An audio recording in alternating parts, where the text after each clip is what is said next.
ഇന്ന് നമുക്ക് 2026 കന്നഡയിൽ റിലീസായ കേടി ദ ഡെവിൾ എന്ന സിനിമയുടെ കഥ നോക്കിയാലോ? വീഡിയോ കാണുന്ന കൂട്ടുകാർ ഒന്ന് ലൈക്ക് ചെയ്തിട്ട് കാണണേ. എങ്കിൽ നമുക്ക് വേഗം സിനിമയുടെ കഥയിലേക്ക് കടക്കാം. കഥ ആരംഭിക്കുമ്പോൾ വിജനമായ ഒരു പ്രദേശത്ത് വെച്ച് കുറച്ചു പേരെ ആരോ ചേർന്ന് കൊലപ്പെടുത്തുകയാണ്. ആ ഒരു സീൻ അവിടെ കട്ടായി പോലീസിലെ ഉയർന്ന ഉദ്യോഗസ്ഥന്റെ വീട് കാണിക്കുന്നു. ഉയർന്ന ഉദ്യോഗസ്ഥന്റെ മകളുടെ വിവാഹ ചടങ്ങൊക്കെ നടക്കുകയാണ്. അവിടേക്ക് കുറച്ച് പോലീസുകാർ എത്തും. സാറിന്റെ ബാച്ചിലുള്ളവരെല്ലാവരും മരണപ്പെട്ടു. ആരോ കൊല ചെയ്തിരിക്കുകയാണ്. അടുത്തത് സാറാണെന്നാണ് തോന്നുന്നത്. അതുകൊണ്ട് സാറിന് പ്രൊട്ടക്ഷൻ നൽകുവാൻ വേണ്ടിയിട്ടാണ് ഞങ്ങൾ എത്തിയിരിക്കുന്നതെന്നും പോലീസുകാർ പറയുന്നു. അത് കേട്ടതും ഉയർന്ന ഉദ്യോഗസ്ഥന് ഒരു കാര്യം മനസ്സിലായി. അടുത്തത് താനാണെന്നുള്ള കാര്യം. മാത്രവുമല്ല, അവനാണ് ഇതിനെല്ലാം പിന്നിലെന്നും ഉയർന്ന ഉദ്യോഗസ്ഥൻ പറയുന്നുണ്ട്. എന്നിട്ട് ചെറിയൊരു ബാഗ് എടുത്തു കൊണ്ടുവന്ന് അവിടുത്തെ തീയിൽ കൊണ്ടുവന്നിടുകയും ചെയ്യുന്നുണ്ട്. അവൻ വന്നു കഴിഞ്ഞു, ഇനി രക്ഷയില്ല. എല്ലാത്തിനും പിന്നിൽ അവനാണെന്നും ഉയർന്ന ഉദ്യോഗസ്ഥൻ പറയുന്നുണ്ട്. അതെല്ലാം കേട്ട് പോലീസുകാർക്കൊന്നും മനസ്സിലാകുന്നില്ല.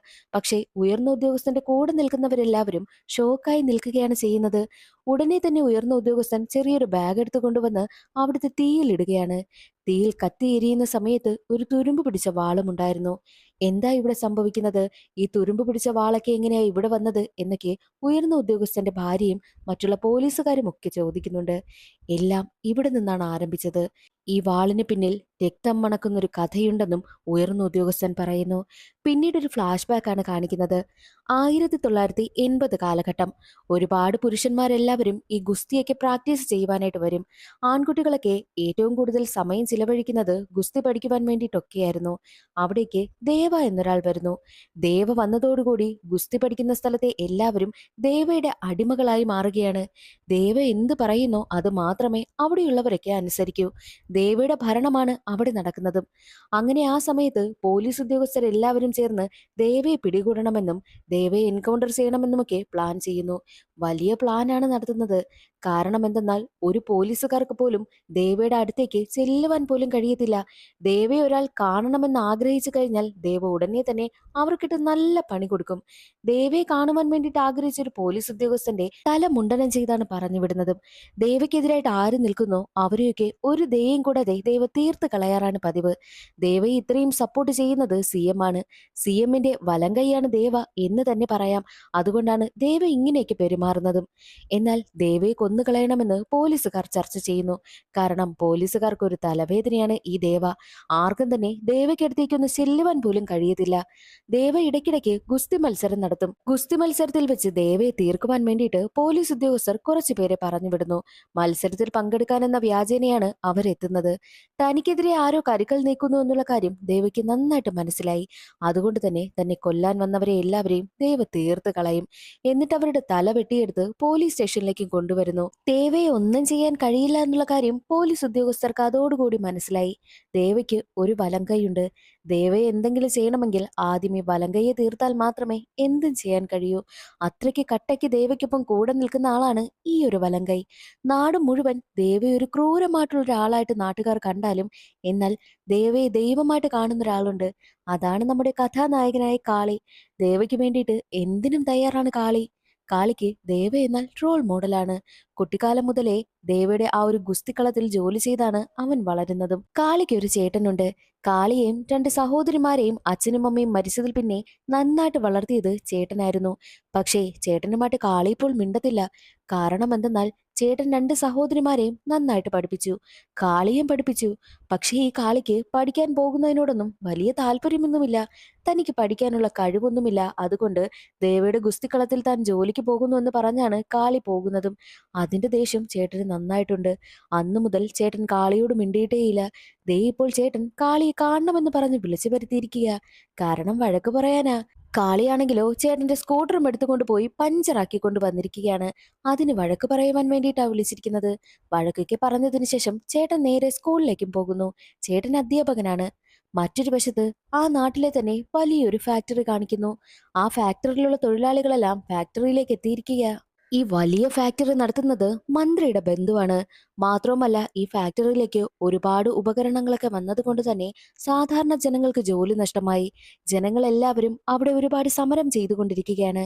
എന്നാൽ അവിടേക്ക് ഓപ്പോസിറ്റ് എം ആയിട്ടുള്ള അന്നയപ്പ എത്തുന്നു. അന്നയപ്പ വന്നിട്ട് ഈ കമ്പനി നടത്തുന്ന ആളിനോട് പറയുന്നുണ്ട്, ഒരാഴ്ച നിങ്ങൾക്ക് സമയം തരും. ഒരാഴ്ചക്കകം വർക്കേഴ്സിന്റെ പ്രശ്നങ്ങൾക്ക് പരിഹാരം കണ്ടെത്തി കൊടുക്കണം എന്നുള്ള കാര്യം പറഞ്ഞിട്ടാണ് അന്നയപ്പ അവിടെ നിന്ന് പോകുന്നത്. മറ്റൊരു വശത്ത് കാളിയുടെ സഹോദരനായിട്ടുള്ള ധർമ്മയെ കാണിക്കുന്നു. ധർമ്മ ഒരു സ്കൂൾ അധ്യാപകനാണല്ലോ. എന്നാൽ സ്കൂളാണെങ്കിലോ വല്ലാതെ ചോരുന്നുണ്ട്. കുട്ടികൾക്കൊന്നും പഠിക്കുവാനേ കഴിയുന്നില്ല. ധർമ്മ നേരെ അന്നയപ്പയ്ക്ക് അടുത്തേക്കാണ് എത്തുന്നത്. അപ്പോൾ മനസ്സിലാകും ധർമ്മയും അന്നയപ്പയും ഒരുമിച്ച് പഠിച്ചവരാണെന്ന്. അവർ രണ്ടുപേരും നല്ല ഫ്രണ്ട്സാ. സ്കൂളൊക്കെ നല്ല ചോർച്ചയാ, എന്തെങ്കിലും ചെയ്തു തരണമെന്ന് അന്നയപ്പയോട് ധർമ്മ പറയുമ്പോഴോ, ഞാൻ വെറും ഓപ്പോസിഷൻ അല്ലേ, ഞാൻ അധികാരത്തിൽ വരട്ടെ, അപ്പോൾ എന്തായാലും റെഡിയാക്കി തരാമെന്നും അന്നയപ്പ വാക്ക് കൊടുക്കുന്നു. മാത്രവുമല്ല അന്നയപ്പയും ധർമ്മയും കാളിയെക്കുറിച്ചാണ് പറയുന്നത്. കാളിക്കാണെങ്കിൽ ഒന്നിനും വയ്യ. അവനാണെങ്കിലോ ഇങ്ങനെ ഗുസ്തിക്കളത്തിലുമൊക്കെ ജോലി ചെയ്താണ് നടക്കുന്നത്. മാത്രവുമല്ല തന്റെ മൂത്ത സഹോദരിയുടെ കല്യാണം ഒരാഴ്ചക്കകം നടക്കാൻ പോവുകയാണ്. അതിന്റെ കാര്യങ്ങളെല്ലാം നടത്തുന്നുണ്ട് എന്നുള്ള കാര്യമൊക്കെ ധർമ്മ പറയുന്നു. മറ്റൊരു വശത്ത് കാളിയാണ് കാണിക്കുന്നത്. കാളിയാണെങ്കിലോ മണ്ണെണ്ണയ്ക്ക് സപ്ലൈ ചെയ്യുന്ന കടയിലാണ് ജോലി ചെയ്യുന്നത്. ഈ കാളിയും കൂട്ടുകാരനും മണ്ണെണ്ണയ്ക്ക് അടിച്ചുമാറ്റി പുറത്തു വിറ്റ് കാശ് വാങ്ങാറാണ് ചെയ്യുന്നത്. എന്നാൽ അത് മണ്ണെണ്ണ വാങ്ങാൻ വന്ന പെൺകുട്ടിയായിട്ടുള്ള ലക്ഷ്മി കാണുന്നു. അതാണ് കഥാനായിക. ലക്ഷ്മി കാളിയെ ഒരുപാട് വിരട്ടും. ഈ ഒരു കാര്യം ഞാൻ ഉറപ്പായിട്ടും പറയും. പറഞ്ഞു കഴിഞ്ഞാൽ എന്ത് നടക്കുമെന്ന് അറിയാമല്ലോ എന്നൊക്കെ പറഞ്ഞ് കാളിയെ വിരട്ടുന്നു. കാളിയാണെങ്കിലോ ഒരു പാവത്താനാണ്. അതുകൊണ്ട് തന്നെ ലക്ഷ്മിയോട് പറയുന്നുണ്ട്, ആരോടും പറയല്ലേ, നീ പറയുന്നത് എന്തും ഞാൻ അനുസരിക്കാമെന്ന് കാളി പറയുന്നത് കൊണ്ട് ലക്ഷ്മി പറയുന്ന സാധനങ്ങളൊക്കെ വാങ്ങിക്കൊണ്ടുവരിക, ലക്ഷ്മി പറയുന്ന ജോലിയൊക്കെ ചെയ്യുക, അവൾക്ക് എവിടെയെങ്കിലും പോകണമെങ്കിൽ കാളി കൊണ്ടുപോവുക, ഇതൊക്കെയാണ് ലക്ഷ്മി പകരം ചെയ്യിക്കുന്നത്. അതെല്ലാം കാളിയെ അനുസരിക്കുന്നുമുണ്ട്. അങ്ങനെ ഇരിക്കെ ലക്ഷ്മിക്ക് സിനിമയ്ക്ക് പോകണം. ലക്ഷ്മിയാണെങ്കിലോ കാളിയും കൊണ്ടാണ് തിയേറ്ററിലേക്ക് പോകുന്നത്. എന്നാൽ അതേ തിയേറ്ററിൽ തന്നെയാണ് ദേവ തന്റെ പുതിയ ഭാര്യയായിട്ടുള്ള സത്യവതിയുമായിട്ട് സിനിമ കാണുവാൻ വേണ്ടി എത്തിയിരിക്കുന്നത്. അത് കാണുന്ന കാളിക്ക് ഒരുപാട് സന്തോഷമാകുന്നു. കാളി ദൈവമായിട്ടാണല്ലോ ദേവയെ കാണുന്നത്. തന്റെ ദൈവം തന്റെ കൺമുന്നിൽ വന്നിരിക്കുന്നു എന്ന സന്തോഷമായിരുന്നു കാളിക്ക്. സിനിമ പോലും ശ്രദ്ധിക്കാതെ ദേവയും ദേവയുടെ ഭാര്യയും ശ്രദ്ധിച്ചുകൊണ്ടാണ് കാളി ഇരിക്കുന്നത്. അകത്തേക്ക് സിനിമ കാണുവാൻ വേണ്ടിയിട്ട് തന്റെ ഭാര്യയും കൊണ്ട് കയറിയ ദേവ തന്റെ കൂട്ടാളികളെ എല്ലാവരെയും പുറത്തു നിർത്തിയിട്ടാണ് വന്നത്. ദേവയ്ക്ക് ഒരുപാട് ശത്രുക്കളുണ്ടല്ലോ. അതുകൊണ്ട് തന്നെ തിയേറ്ററിൽ ശത്രുക്കൾ പതുങ്ങിയിരിക്കുകയാണ്. തക്കം കിട്ടിയപ്പോൾ ശത്രുക്കൾ ദേവയെ കൊല്ലുവാൻ വേണ്ടിയിട്ടും എത്തുന്നു. വലിയൊരു ഫൈറ്റ് നടക്കും. ഫൈറ്റിനിടയിൽ വെച്ച് ഈ ശത്രുക്കളാണെങ്കിലോ ദേവയുടെ കണ്ണിലേക്ക് മുളക് പൊടി വിതറുന്നു. അതോടുകൂടി ദേവയ്ക്ക് ഒന്നും ചെയ്യാൻ കഴിയാത്ത അവസ്ഥ. ഇതെല്ലാം കാളി കണ്ടുകൊണ്ട് നിൽക്കുകയാണല്ലോ. കാളി ഉടനെ തന്നെ ആ ഒരു ഫൈറ്റിനിടയിലേക്ക് വന്നിട്ട് അവിടെ ഉണ്ടായിരുന്ന ഡ്രിങ്ക്സിന്റെ ബോട്ടിൽ എടുത്ത് സത്യവതിയുടെ കയ്യിൽ കൊടുക്കുന്നു. ഇത് അണ്ണന്റെ തലയിലേക്ക് ഒഴിച്ചു കൊടുക്കുവാനായിട്ടും സത്യവതിയോട് പറയുന്നു. സത്യവതി ഡ്രിങ്ക്സ് ബോട്ടിൽ പൊട്ടിച്ച് ദേവയുടെ തലയിലൂടെ ഒഴിക്കുന്ന സമയത്ത് മുളക് പൊടി മുഖത്ത് നിന്ന് പോകുന്നു. അങ്ങനെ ദേവയ്ക്ക് കണ്ണു കാണുവാനേയും കഴിഞ്ഞതോടുകൂടി തന്നെ കൊല്ലുവാനായി വന്ന എല്ലാവരെയും ഒരു ദയയും കൂടാതെ കൊന്നൊടുക്കുകയാണ് ചെയ്യുന്നത്. അവസാനം താൻ രക്ഷിച്ചത് കാളിയാണെന്ന് മനസ്സിലാക്കിയ ദേവ കാളിക്കടുത്തേക്ക് എത്തിയിട്ട് അവനോട് നന്ദി പറയുന്നതിന് സമമായിട്ട് അവന്റെ കവിളിൽ നുള്ളിയിട്ടാണ് പോകുന്നത്. കാളിക്കാണെങ്കിൽ ഒരുപാട് സന്തോഷമാകുന്നു. കാളിയെ ലക്ഷ്മി വല്ലാതെ ടോർച്ചർ ചെയ്തുകൊണ്ടിരിക്കുകയാണ്. ലക്ഷ്മിക്കിട്ട് ഒരു പണി കൊടുക്കണമെന്നും കാളി തീരുമാനിച്ചിരിക്കുന്ന സമയമായിരുന്നു. ഈ ലക്ഷ്മി ജോലി ചെയ്യുന്നത് ഒരു സെന്റ് ഫാക്ടറിയിലാണ്. അവിടെ നിന്നും ലക്ഷ്മി സെന്റ് അടിച്ചു മാറ്റുന്നത് കാളി കാണുന്നത്. അത് കണ്ടതോടുകൂടി കാളി അവളെ ടോർച്ചർ ചെയ്യുവാനായും തുടങ്ങി. ആരോടും ഇത് പറയല്ലേ എന്നൊക്കെ പറഞ്ഞ് ലക്ഷ്മി കെഞ്ചും. അങ്ങനെ അവരുടെ ദിവസങ്ങൾ മുന്നോട്ട് പോകെ ലക്ഷ്മിയും കാളിയും തമ്മിൽ പ്രണയത്തിലാവുകയും ചെയ്യുന്നു. ഒരു ദിവസം കാളി പതിവ് പോലെ ഗുസ്തി കളത്തിലേക്ക് എത്തുകയാണ്. അവിടെ ദേവയുമുണ്ട്. ദേവയുടെ ഗുസ്തി മാസ്റ്റർ, നീ ഗുസ്തിക്ക് ഇറങ്ങുന്നു എന്ന് ദേവയോട് ചോദിക്കുന്നു. ദേവ ഒന്നും നോക്കില്ല, ഗുസ്തിക്കായി ഇറങ്ങുകയാണ്. അപ്പോൾ അവിടെ ഉണ്ടായിരുന്ന കാളി സന്തോഷത്തിൽ ദേവയോട് പറയുന്നുണ്ട്, അണ്ണാ, ഒറ്റ നോക്കൌട്ടിൽ തന്നെ അവനെ ഔട്ടാക്കണമെന്ന്. അത് ചെയ്യാമെന്ന് പറഞ്ഞിട്ടാണ് ദേവ കളിക്കുവാനായും ആരംഭിച്ചത്. പക്ഷേ ദേവ അത് ചെയ്തില്ല. ഒരുപാട് താമസിച്ചതിന് ശേഷം അവസാനം ദേവ ജയിക്കുകയും ചെയ്തു. എന്നാൽ കാളി പറയുന്നത്, ഒറ്റ നോക്കൌട്ടിൽ ഔട്ടാക്കിയില്ലല്ലോ, അവസാനമല്ലേ ജയിച്ചത് എന്നൊക്കെ പറഞ്ഞ് കാളി ഓരോന്ന് പറയുവാനായും തുടങ്ങി. അത് കേട്ടതും ദേവയ്ക്ക് വല്ലാതെ ദേഷ്യം വരികയും, നീ എന്നോട് മത്സരിക്കുന്നു എന്ന് ദേവ ചോദിക്കുന്നു. അത് കേട്ടതും കാളിക്ക് എന്തോ സ്വർഗം കിട്ടുന്ന ഫീലായിരുന്നു. കാളി ഉടനെ തന്നെ ദേവയുടെ കാലിൽ വീണ് അനുഗ്രഹവും വാങ്ങി ദേവയോട് ഗുസ്തി മത്സരത്തിൽ പങ്കെടുക്കുന്നു. എന്നാൽ കാളി പറഞ്ഞതുപോലെ ഒറ്റ നോക്കൌട്ടിൽ തന്നെ ദേവിയെ കാളി ഔട്ടാക്കി. എല്ലാവരും ഞെട്ടിപ്പോവുകയാണ്. എന്നാൽ ദേവയുടെ കൂട്ടാളികൾ എല്ലാവരും വാളുമെടുത്ത് വരുന്ന സമയത്ത് ഇത് വെറും ഗുസ്തി മത്സരമല്ലേ, എന്തിനാ നിങ്ങൾ വാളെടുത്ത് വരുന്നതെന്ന് ദേവ മറുപടി പറയുന്നു. എന്നാൽ കാളിക്ക് ഒരുപാട് സന്തോഷമാവുകയാണ്. കാരണം ദൈവതുല്യനായി കാളി കാണുന്ന ഒരാളിനെയല്ലേ കാളി തോൽപ്പിച്ചിരിക്കുന്നത്. പിന്നീട് അങ്ങോട്ടുള്ള ദിവസങ്ങളിലെല്ലാം കാളിക്ക് എല്ലാ ജനങ്ങളിൽ നിന്നും മര്യാദ കിട്ടുകയാണ്. ദേവയെ കാളി തല്ലി തോൽപ്പിച്ചത് എല്ലാവരും അറിഞ്ഞു. ചാനലുകാരൊക്കെ വന്ന് കാളിയുടെ ഫോട്ടോയൊക്കെ എടുത്തുകൊണ്ട് പോവുകയാണ് ചെയ്യുന്നത്. ഇതെല്ലാം ദേവയുടെ ഒരു കൂട്ടാളി കാണുകയും ചെയ്യുന്നുണ്ട്. മറ്റൊരു വശത്ത് ദേവ നേരെ CM-അടുത്തേക്കും എത്തും. ഇത്തവണത്തെ ഇലക്ഷന് താനും മത്സരിക്കുന്നുണ്ട്. അന്നയ്യപ്പയ്ക്ക് ഓപ്പോസിറ്റ് ആയിട്ട് താൻ നിൽക്കുകയാണെന്നും ദേവ പറയുമ്പോഴോ ഒരു ചെറിയ പയ്യൻ നിന്നെ തല്ലി തോൽപ്പിച്ചിരിക്കുന്നു. അങ്ങനെയുള്ള നീ ഇപ്പോൾ ഇലക്ഷനിൽ നിന്നാൽ ഉറപ്പായിട്ടും നീ ജയിക്കത്തില്ല എന്നുള്ള കാര്യം CM പറയുന്നു. അത് കേൾക്കുമ്പോൾ ദേവയ്ക്ക് വല്ലാതെ ദേഷ്യം വരികയാണ്. എന്നാൽ CM-നൊപ്പം നിൽക്കുന്ന ഒരാൾ പറയുന്നുണ്ട്, എന്തായാലും ദേവ ഇലക്ഷനിൽ നിൽക്കട്ടെ, ജയിക്കുന്ന കാര്യമൊക്കെ ഞാൻ നോക്കിക്കോളാമെന്നും അയാൾ പറയുന്നത് കൊണ്ട് ദേവയെ ഇലക്ഷന് നിർത്തുവാനായിട്ടും CM തീരുമാനിക്കുന്നു. മറ്റൊരു വശത്ത് കാളിയെ കാണുവാൻ വേണ്ടിയിട്ട് ഒരു പോലീസ് കോൺസ്റ്റബിൾ എത്തുകയാണ്. കാളിയെ സ്റ്റേഷനിലേക്കും കൂട്ടിക്കൊണ്ടു പോകുന്നു. വലിയ വലിയ സ്ഥലത്തേക്കൊക്കെ താൻ പോകുന്നല്ലോ എന്ന സന്തോഷമായിരുന്നു കാളിക്ക്. എന്നാൽ അവിടെയുണ്ടായിരുന്ന ഉയർന്ന ഉദ്യോഗസ്ഥൻ കാളിയോട് ചോദിക്കുന്നുണ്ട്, നീ ദേവയെ തല്ലി തോൽപ്പിച്ചവനല്ലേ, ദേവയെ കൊല്ലുവാനായിട്ട് നിനക്ക് കഴിയുമോ എന്ന് പോലീസ് ഉദ്യോഗസ്ഥൻ ചോദിക്കുന്നു. അത് കേട്ടതും കാളിക്കാണെങ്കിലോ വല്ലാതെ ദേഷ്യവും ഒക്കെ വരുന്നുണ്ട്. നിങ്ങൾ ആരോടാ ഇതൊക്കെ പറയുന്നത്? എന്റെ അണ്ണനെ ഞാൻ കൊല്ലാനോ? ഞാൻ ദേവാണ്ണനെ ദൈവമായിട്ടാണ് കാണുന്നതെന്നും കാളി പറയുന്നു. സത്യത്തിൽ കാളി ദേവയെ ഇങ്ങനെ ദൈവമായിട്ട് കാണാൻ കാരണം കാളിക്ക് കുട്ടിക്കാലത്ത് ഒരു ആക്സിഡന്റ് സംഭവിച്ചു. ഒരുപാട് രക്തം വാർന്ന് റോഡിൽ കിടന്ന കാളിയെ ഹോസ്പിറ്റലിലേക്ക് കൂട്ടിക്കൊണ്ടു പോയത് ദേവയായിരുന്നു. കാളിക്ക് ആവശ്യമുള്ള രക്തമൊക്കെ കൊടുത്തത് ദേവയാണ്. അതുകൊണ്ട് അന്നു മുതൽ ദേവയെ ദൈവമായിട്ടാണ് കാളി കാണുന്നതും. തനിക്കതിന് കഴിയില്ല എന്ന് പറഞ്ഞിട്ടാണ് കാളി അവിടെ നിന്നും ഇറങ്ങിപ്പോകുന്നത്. മറ്റൊരു വശത്ത് ദേവയെ കാണിക്കുന്നു. ദേവ നേരെ വരുന്നത് അന്നയ്യപ്പയെ കാണുവാൻ വേണ്ടിയിട്ടാണ്. അന്നയ്യപ്പയ്ക്കൊപ്പം കൂട്ടുകാരനായ ധർമ്മനുമുണ്ട്. ധർമ്മൻ എന്നാൽ കാളിയുടെ ചേട്ടൻ. എന്നാൽ അതേസമയം ദേവ വന്നിരിക്കുന്നത് ഒരു കെട്ട് കാശുമായിട്ടാണ്. എന്തെന്നാൽ ദേവയും ഇലക്ഷന് മത്സരിക്കുന്നുണ്ട്. ഇലക്ഷനിൽ നിന്ന് പിന്മാറണമെന്ന് പറഞ്ഞിട്ടാണ് ദേവ എത്തിയിരിക്കുന്നത്. ആ ഒരു കാശ് വാങ്ങുവാനായിട്ട് അന്നയ്യപ്പയും ധർമ്മയും കൂട്ടാക്കിയില്ല. എനിക്ക് എങ്ങനെ ഇലക്ഷനിൽ ജയിക്കാമെന്ന് അറിയാമെന്ന് പറഞ്ഞിട്ട് ആ ഒരു കാശും അവരുടെ കൺമുന്നിൽ വെച്ച് കൊളുത്തിയിട്ടാണ് ദേവ അവിടെ നിന്നും ഇറങ്ങിപ്പോകുന്നത്. എന്നാൽ അതേസമയം ദേവയ്ക്ക് വേണ്ടിയിട്ട് നോട്ടീസൊക്കെ അടിച്ച് പ്രചരണം നടത്തുകയാണല്ലോ. ആ കൂട്ടത്തിൽ കാളിയും ചേരുന്നുണ്ട്. ദേവയുടെ നോട്ടീസിൽ കാളിയുടെ ഫോട്ടോ വെച്ചിട്ടാണ് കാളി പ്രചരണം നടത്തുന്നത്.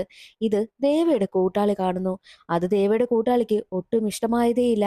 ദേവയുടെ വലം കൈ കാളി അടിച്ചിറക്കിയ നോട്ടീസ് എല്ലാം കത്തിച്ച് കളയുന്നു. അതേസമയമായിരുന്നു കാളിയെക്കുറിച്ച് നല്ലതെഴുതിയ ഒരു ന്യൂസ് പേപ്പർ റിപ്പോർട്ടറെ കുറിച്ചുള്ള കാര്യം ദേവയുടെ വലം കൈ അറിയുന്നത്. ഉടനെ തന്നെ അയാളെ പിടികൂടുകയും അയാളെ കാളിയുടെ മുന്നിൽ വെച്ച് തന്നെ കത്തിച്ച് കൊലപ്പെടുത്തുകയാണ് ചെയ്യുന്നത്. അയാൾ എഴുതിയ ആ ഒരു ന്യൂസ് പേപ്പർ കൂട്ടിയിട്ടിട്ടാണ് അതിനിടയിൽ വെച്ച് അയാളെ കത്തിക്കുന്നതും.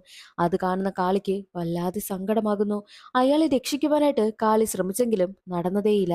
ആ ഒരു സങ്കടത്തിലാണ് കാളി വീട്ടിലേക്ക് എത്തുന്നത്. വീട്ടിലെത്തുന്ന കാളിയെ ചേട്ടൻ ഒരുപാട് വഴക്ക് പറയുന്നു. മാത്രമല്ല കാളി ദേവയ്ക്ക് വേണ്ടിയിട്ട് പ്രചരണമൊക്കെ നടത്തുകയാണല്ലോ, അതും ചേട്ടൻ അറിഞ്ഞിരിക്കുന്നു. പഠിക്കാൻ വിട്ടാൽ പഠിക്കുമെന്ന് കരുതി, പക്ഷെ അതും ചെയ്തില്ല. ഇപ്പോൾ ആ റൗഡികൾക്കൊപ്പം നടക്കുന്നു. ഇനി നീ ഈ ഒരു വീട്ടിൽ കാണരുതെന്ന് പറഞ്ഞ് കാളിയെ വീട്ടിൽ നിന്നും ഇറക്കി വിടുകയാണ് ചെയ്തത്. കാളി ആകെ തകർന്നു പോകുന്നു. അതേസമയം കാളിയുടെ കാമുകിയെ ലക്ഷ്മിയെ കാണിക്കുകയാണ്. ലക്ഷ്മിക്കടുത്തേക്ക് എത്തുന്ന ദേവയുടെ വലം കൈ അവളോട് മോശമായിട്ട് പെരുമാറുവാനായും ശ്രമിക്കുന്നു. ഈ ഒരു വിവരം ലക്ഷ്മി വന്ന് കാളിയോട് പറയും. എന്നാൽ കാളി പറയുന്നത്, ഇപ്പോഴേ ചേട്ടൻ എന്നോട് ദേഷ്യമാണ്. ഇനി ഞാൻ ഈ ഒരു പ്രശ്നത്തിൽ കൂടി ഇടപെട്ട് കഴിഞ്ഞാൽ ചേട്ടൻ എന്നെ പൂർണ്ണമായിട്ടും വെറുക്കും. അതുകൊണ്ട് നമ്മൾ അവരുടെ അടുത്തൊന്നും പോകാതെ ഒന്ന് ഒതുങ്ങി ജീവിക്കണമെന്നും കാളി ലക്ഷ്മിയോട് പറയുന്നു. ലക്ഷ്മിക്ക് ആകെ സങ്കടമാവുകയാണ് ചെയ്യുന്നത്. എന്നാൽ അടുത്ത ദിവസവും ലക്ഷ്മി വീണ്ടും ദേവിയുടെ വലം കൈ ടോർച്ചർ ചെയ്യുന്നു. അവളോട് മോശമായിട്ട് പെരുമാറുവാനൊക്കെ ശ്രമിക്കും. എന്നാൽ ലക്ഷ്മി പറയുന്നത്, നിങ്ങളുടെ ചേട്ടനായ ദേവയെ തല്ലിയതാണ് എന്റെ കാമുകനായ കാളി. അവൻ നിന്നെയൊന്നും വെറുതെ വെച്ചേക്കില്ല എന്നുള്ള കാര്യം ലക്ഷ്മി പറയുമ്പോഴോ അത് കേട്ടതും ദേവയുടെ വലം കൈക്ക് വല്ലാതെ ദേഷ്യം വരുന്നു. എല്ലാവരുടെയും മുന്നിൽ വെച്ച് ലക്ഷ്മിയുടെ മുടി മുറിച്ചെടുക്കുകയാണ് ചെയ്യുന്നത്.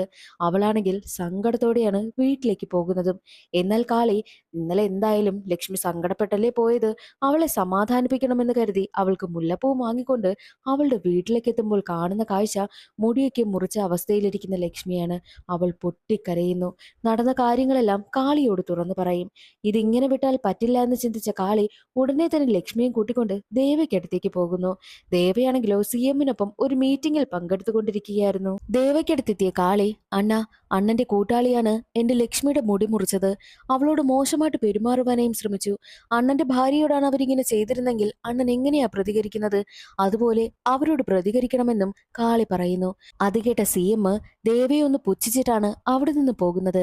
കാരണം ദേവയെ അടിച്ചു തോൽപ്പിച്ചവനാണല്ലോ ഈ കാളി. ദേവയോടുള്ള എല്ലാവരുടെയും പേടി പോകുമെന്ന ഭയമൊക്കെ CM-നും ഉണ്ടായിരുന്നു. അതുപോലെ ദേവയ്ക്കുമുണ്ട്.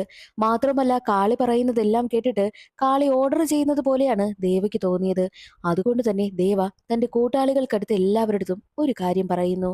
കാളിയുടെ കുടുംബത്തില് ആരെല്ലാം ഉണ്ടോ അവരെ എല്ലാവരെയും 24 മണിക്കൂറിനകം കൊന്നിരിക്കണം. അവരുടെ തല വെട്ടിയെടുത്തു കൊണ്ടുവരണം. അതിനുശേഷം മാത്രമേ ഞാൻ ഇവനുമേൽ കൈവയ്ക്കൂ എന്നുള്ള കാര്യം ദേവ പറയുന്നു. അത് കേട്ടതും കാളി വല്ലാതായി പോവുകയാണ്. അയ്യോ, ഇങ്ങനെയൊന്നും ഉണ്ടാകുമെന്ന് ഞാൻ കരുതിയിരുന്നില്ല. അണ്ണ എന്നോട് ക്ഷമിക്കണമെന്ന് പറഞ്ഞ് കാളി മാപ്പ് പറയുവാനൊക്കെ ശ്രമിക്കുന്നു. കാലിൽ വീണവൻ കെഞ്ചുകയാണ്. പക്ഷെ അതൊന്നും കേൾക്കുവാനായിട്ട് ദേവ കൂട്ടാക്കിയതേയില്ല. ഉടനെ തന്നെ കാളി ലക്ഷ്മിയും കൂട്ടി ദേവയുടെ ഭാര്യയെ സത്യവതിക്കടുത്തെത്തുന്നു. സത്യവതിയോട് കാര്യങ്ങളെല്ലാം പറഞ്ഞിട്ട് എങ്ങനെയെങ്കിലും രക്ഷിക്കണം, ദേവയെ പറഞ്ഞ് മനസ്സിലാക്കണമെന്നൊക്കെ പറയുമ്പോൾ എന്റെ ഭർത്താവ് പറഞ്ഞ 24 മണിക്കൂറിൽ 2 മണിക്കൂർ കഴിഞ്ഞു. നിനക്ക് പറ്റുമെങ്കിൽ നീ പോയി നിന്റെ കുടുംബത്തെ രക്ഷിക്ക് എന്നായിരുന്നു സത്യവതി മറുപടി പറഞ്ഞത്. അത് കേട്ടതും കാളി ആകെ തകർന്നു പോകുന്നു. ദൈവത്തെ പോലെ കണ്ടവർ ദേ ഇപ്പോൾ ദ്രോഹിക്കുവാനായി ശ്രമിക്കുകയാണല്ലോ.